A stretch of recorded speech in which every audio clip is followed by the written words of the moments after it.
नमस्कार दोस्तों, हमें बचपन से हमें बड़े ये सिखाते आए हैं कि सबसे तमीज से बात करो, मीठा बोलो, सबकी इज्जत करो। ऐसा हम सबने सीखा है और इसको फॉलो भी लगभग करते आ रहे हैं। लेकिन फिर भी जीवन में कई बार ऐसे बेशर्म लोगों से वास्ता पड़ जाता है जहां पर उनको बर्दाश्त करना नामुमकिन जैसा हो जाता है। ऐसे लोगों से किस प्रकार से डील किया जाए, आज मैं आपको इस वीडियो में बताने वाला हूं और ये वीडियो बहुत ही इंपॉर्टेंट है। सेल्फ अवेकनिंग मिशन से संजीव मलिक। दोस्तों, एक लाइफ कोच होने के नाते मेरा हमेशा ऐसे लोगों से पाला पड़ता रहता है। लोग बताते हैं कि उनके जीवन में हमेशा उन्हें धोखा ही मिलता है, चीटिंग भी मिलती है।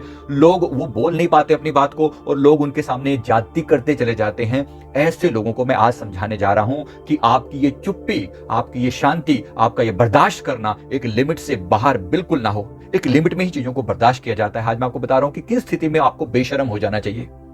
पहली बात को समझ लीजिए और वीडियो को लास्ट तक जरूर देखिएगा। बहुत सी चीजें हैं जो आपकी जिंदगी को बदलने वाली हैं। पहली बात, अगर कोई व्यक्ति, नंबर 1, अगर आपकी जिंदगी में कोई व्यक्ति आपकी निजी जीवन पे अटैक करे, कोई व्यक्ति आपके निजी जीवन के अंदर की किसी भी बात के ऊपर कोई अटैक करता है कि आपने उस समय में ऐसा नहीं कहा या आपको ऐसा करना चाहिए, आपके उस गर्लफ्रेंड या बॉयफ्रेंड या जीवन या पैसा या इस किसी भी इंपॉर्टेंट पहलू को लेकर, आपकी जिंदगी के किसी पर्सनल पहलू को लेकर जो उस व्यक्ति को नहीं बोलना चाहिए लेकिन वो बोलता है, आपके परिवार के ऊपर कोई बात करता है, आपकी पर्सनल लाइफ के ऊपर कोई बात करता है, वहां पर आपको चुप नहीं रहना। वहां पर आपको अपनी बात कह देनी है कि आपकी जिंदगी से मेरी जिंदगी का कोई कनेक्शन नहीं है। बेशर्म हो जाइए बिल्कुल और निश्चिंत होकर अपनी बात को कहिए। चाहे सामने वाले का दिल टूटता है तो टूटे, लेकिन कोई व्यक्ति आपके जीवन में इतना इंटरफेयर ना करे कि आपके आत्मसम्मान को ठेस पहुंचाने लगे। ऐसी स्थिति आने से पहले सुधर जाइए, इस बात को समझ जाइए कि ऐसी स्थिति आपके जीवन में ना आने पाए। इस गलती को रिपीट ना करें। इसी तरह से ऐसी स्थिति हो जाती है, ऐसी भी सिचुएशन पैदा हो जाती है जहां पर ऐसे लोग भी होते हैं जो दूसरों की जिंदगी को बहुत डिस्टर्ब करते हैं। ये मैंने आपको पहला बताया। दूसरे वे में वो लोग जो दूसरे की जिंदगी को डेफिनेटली डिस्टर्ब करते हैं, ये कहीं के भी हो सकते हैं। इनकी दूसरों की जिंदगी में उंगली करना इनकी आदत होती है। तो ये किसी ना किसी रूप में आपकी लाइफ को इंटरफेयर करेंगे। अच्छा क्या चल रहा है, अच्छा क्यों चल रहा है, ऐसा वैसा कुछ बातें बीच में अपनी ऐड वेड कर आके कुछ ना कुछ बातों को मैनिपुलेट करने वाले लोग होते हैं। जो ये मैनिपुलेट करने वाले लोग होते हैं, जो टेढ़ा मेढ़ा करके चीजों को इधर से उधर करते हैं, ऐसे लोगों के प्रति बिल्कुल सचेत होकर इन्हें वार्निंग दे देनी चाहिए कि भाई साहब, आपका मेरी जिंदगी में, बहन जी, भाई साहब, व्हाटएवर जो भी आप हो, मेरी जिंदगी में आपका कोई काम नहीं है। एक लोहे का पर्दा डाल देना चाहिए, एंट्री बैन कर देनी चाहिए कि आपकी मेरी लाइफ में कोई एंट्री नहीं है, क्योंकि आप बहुत ज्यादा डिस्टर्बिंग हो। ऐसे लोगों से जितनी दूरी बना लो अच्छा है। अधिकतर हम में से लोग जो एम्पैथ कैटेगरी के लोग होते हैं, एम्पैथ समझते हैं, जो लोग बहुत ज्यादा सॉफ्ट होते हैं, जिन्होंने कभी कहा ही नहीं जीवन में, जो हमेशा सबसे प्यार से ही बात करते हैं। मैं फिर बोल रहा हूं, यहां पर आपको थोड़ा बुरा बनना पड़ेगा, यहां पर आपको बेशरम बनना पड़ेगा कि मेरी जिंदगी से आप चले जाओ। As simple as that. कुछ लोगों पर बैरियर लगा देना ही बेटर होता है, इससे पहले कि वो आपकी जिंदगी को खा जाए। नंबर 3, कुछ ऐसे लोग भी होते हैं जो जितना मर्जी कर लो सुधरना नहीं चाहते। इनका स्वभाव इसी तरह का होता है। तो ऐसे लोगों को आप सुधारने की कोशिश बिल्कुल ना करें। मतलब ऐसा नहीं कि अब आपने 1 बार बोला, 2 बार बोला, 3 बार बोला, 10 बार बोला, लेकिन ये लोग नहीं सुधरना चाहते। ऐसे लोगों के लिए भी बिल्कुल एकदम बेशर्म हो जाइए कि प्लीज मेरी जिंदगी से गेट आउट हो जाओ, मेरी जिंदगी से गेट आउट हो जाओ, नहीं तो मुझे कुछ सीरियस करना पड़ेगा। इस तरीके से वार्निंग दे देने में कोई समस्या नहीं। आपको लगेगा, आपके अंदर एक गिल्ट फीलिंग भी आती होगी, यार सामने वाले को बुरा ना लग जाए, यार पता नहीं कैसा लगता होगा उसको। Do not worry about that. आप सॉफ्ट हो सकते हैं, आप सॉफ्ट होकर कह सकते हैं, बिल्कुल सॉफ्ट होकर कहिए कि प्लीज मेरी जिंदगी को मेरे हाल पर छोड़ दीजिए, मैं जैसा हूं मैं वैसा हूं। As simple as that. हर एक की इंटरफेरेंस में अपनी लाइफ में नहीं चाहता या चाहती। Please, thank you very much. आपकी सलाह के लिए बहुत बहुत शुक्रिया। जाइए। इसी तरह से नंबर 4, कुछ ऐसे लोगों की आदत होती है जो बात में टोकते हैं, बात में टोकते रहते हैं। ऐसे नहीं ऐसा करना चाहिए, ऐसा नहीं वैसा करना चाहिए, ये नहीं वो कर लो।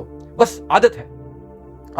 कभी कभी आप उनके प्रति रिस्पेक्टफुली अपनी बात जरूर समझाइए। आप बेशक, पहला स्टेप हमेशा प्यार है, रिस्पेक्ट है। रिस्पेक्ट को कभी नहीं छोड़ना। मैं नहीं कह रहा हूं कि आप एकदम से बेइज्जती कर दें सामने वाले की, लेकिन आप अपने लेवल पर बेशर्म हो जाएं कि भाई ये तो एक्सेप्टेबल है ही नहीं। जहां मेरे आत्मसम्मान की बात आ जाती है वहां पर मैं कुछ भी नहीं झेलूंगा। इस एज सिंपल एज दैट। तो बात में टोकने वाले जो लोग होते हैं, जो आपकी प्रोग्रेस को ही रोक देते हैं, अरे क्या कर रहे हो, नया काम शुरू कर दिया आपने, हैं? अरे कहां चलते हैं आजकल ये काम।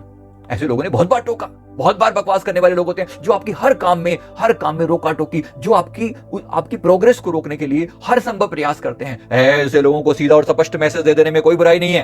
तो बड़े प्यार से अपनी बात को उनको स्पष्ट कर दीजिए कि मेरे जीवन में आपका इंटरफेरेंस नहीं होना चाहिए।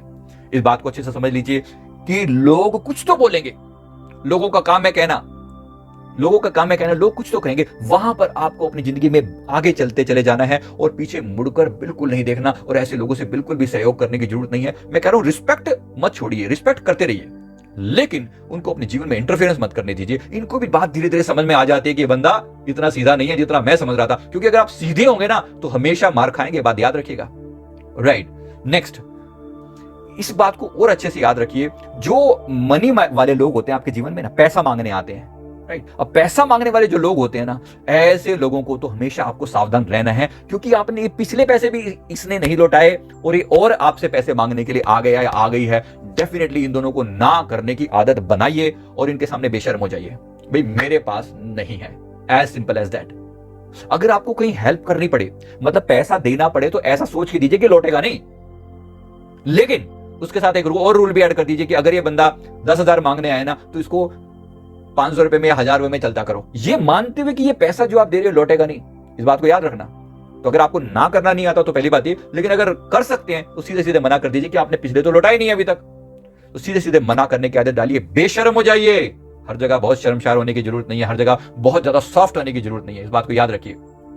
राइट, इसी तरह से अगर कोई व्यक्ति आपके अच्छे काम को हमेशा क्रिटिसाइज ही करता रहता है, उसको आपका कोई भी अच्छा काम बर्दाश्त ही नहीं होता, बार बार ये गलत, वो फलाना गलत, ऐसा गलत, ये नहीं किया, वो नहीं किया, ऐसा ठीक कर दो, वो से ठीक कर दो, ऐसे लोगों को भी बेशर्मों का जवाब दे देना चाहिए कि आप मेरी लाइफ में इंटरफेयर मत कीजिए, मेरे कामों को क्रिटिसाइज मत कीजिए, मेरे इरादों को क्रिटिसाइज मत कीजिए, क्योंकि आप नहीं जानते कि मैं किस लेवल पर, मेरे अंदर की सिचुएशन को आप नहीं जानते।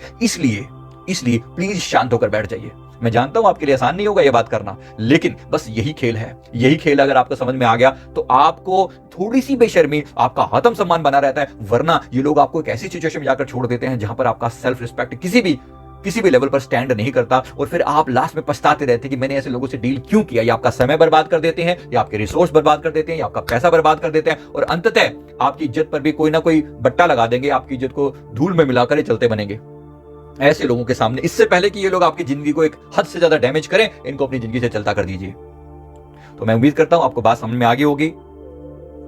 वीडियो को लाइक करें, अच्छा लगा हो तो कमेंट करें, चैनल को भी जरूर सब्सक्राइब कर ले, और किसी भी तरह से आपको ऐसी सिचुएशन में, अगर आपको ऐसी कोई सिचुएशन आती है जहां पर आप डील नहीं कर पाते तो हमारे से बात कर सकते हैं, नीचे नंबर दिए हुए हैं, बात कर सकते हैं। थैंक यू वेरी मच, बहुत बहुत शुक्रिया, बहुत बहुत शुक्रिया।